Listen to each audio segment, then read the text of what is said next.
Hi guys, কি খবৰ আপোনালোকৰ? এয়া মই ওলাইছোঁ বা ভণ্টি আৰু মই বিয়া খাবৰ কাৰণে। বিয়াত গৈ পালোঁ, পিঠা লাড়ু দি চাহ দিছে, চাহ খালোঁ। তাৰপিছত আমাক জলপান খাবৰ কাৰণে লৈ গ'ল।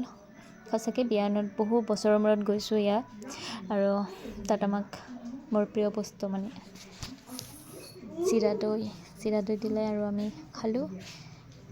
আৰু পেহীও কামত লাগি গৈছে পূৰা, চিৰা দৈ দিয়াত যায় মানে ৰখি থাকিব নোৱাৰে। আৰু আমি দুজনী পূৰা খাইছোঁ, আৰু দুটা মিঠাই লৈছোঁ দেই গাইজ। চ' ইয়াৰ পৰা খাবই গৈছোঁ আৰু বিয়াত খামেই আৰু। তাৰপিছত ইয়াৰ প্ৰসাদটো এৰে নাই গাইজ, প্ৰসাদ লৈছোঁ।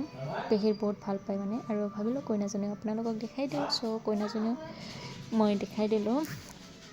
তেওঁ সঁচাকৈ বহুত ধুনীয়া আছিলে কইনাজনী।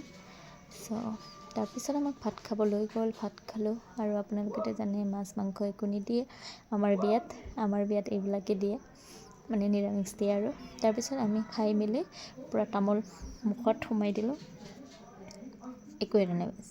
বিয়া খাব গৈছোঁচোন, কি নিম ন, তামোলটো খাই দিলোঁ। আৰু তাৰপিছত আমাৰ অৱস্থা, কাৰণ বহুত গৰম আছিলে তাত। চ' গৰম পৰিছে লাহে লাহে অলপ।